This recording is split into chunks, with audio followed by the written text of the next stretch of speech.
Share market हा number आणि इमोशन्सचाच game आहे. आकाशात दिसणाऱ्या प्लॅनेटचा आपल्या इमोशन्सवर परिणाम होतो. म्हणूनच शेअर मार्केट आणि ॲस्ट्रॉलॉजीचा थेट संबंध आहे.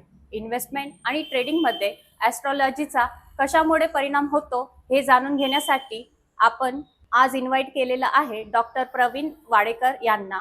सरांनी फायनान्शियल ॲस्ट्रॉलॉजीमध्ये PhD केली आहे. सर, यावर प्लीज आम्हाला गाईड करा. नमस्कार. नक्कीच खूप छान प्रश्न विचारला तुम्ही. स्टॉक मार्केटमध्ये काम करत असताना 3च शक्यता असतात. एक तर स्टॉक मार्केटमध्ये तुम्ही घेतलेल्या पोझिशन नंतर मार्केट वर जाणार किंवा मार्केट खाली जाणार किंवा ते साईडवेज असणार. सगळ्यात घातक प्रकार जो आहे तो साईडवेजचा आहे. साईडवेजमध्ये प्रीमियम मेल्टिंग होत असतात आणि दोघांनाही लॉस होत असतात. मग हे ओळखण्यासाठीचं सर्वात ॲडव्हान्स जे टूल आहे ना, ते आपलं पुरातन भारतीय ज्योतिषशास्त्रामध्ये आहे. मन आणि बुद्धी याच्यासाठी चंद्र आणि बुध या 2 ग्रहांचा जर अभ्यास केला तर तो तुमच्या इमोशन्स बरोबर आणि डिसिजन बरोबर काम करतो. आणि त्याच्यामुळे तुम्हाला ॲडव्हान्समध्ये त्यांची जर मूव माहिती असेल, त्यांची गती माहिती असेल आणि त्यांची पोझिशन माहिती असेल तर तुम्हाला राईट डिसिजन घेऊन प्रॉफिटेबल ट्रेड करता येतो.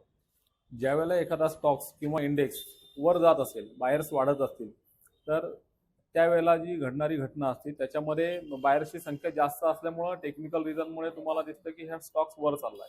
पण त्याच्या मागे खरी जी गंमत असते, काही ठिकाणी न्यूज असते, पण ही न्यूज बेस का तयार होते आणि न्यूज बेस आल्यानंतर न्यूज जर पॉझिटिव्ह आहे तरी मार्केट निगेटिव्ह मध्ये का चाललं, याचा जर अर्थ आपण शोधायचा प्रयत्न केला तर हा आपण ॲडव्हान्समध्ये प्लॅनेटरी सायकल आणि प्लॅनेटरी ॲस्पेक्ट्स याच्या जोरावर हे काढू शकतो. आणि या शास्त्राचा हा मूळ गाभा आहे आणि याच्यामुळे तुम्ही सेफगार्ड पोझिशन्स घेऊन ट्रेड करू शकता. प्लॅनेट्स हे नेहमी तुमच्या भावनांशी निगडीत असतात आणि प्लॅनेट्समुळे इमोशन्स ड्रिव्हन होतात.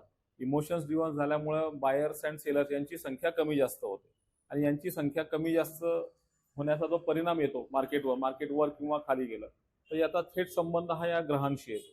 आणि या प्लॅनेटच्या ज्या सायकल्स आहेत त्याच्यामुळे फायनान्शियल ॲस्ट्रॉलॉजी हा एक इम्पॉर्टंट ॲस्पेक्ट आहे.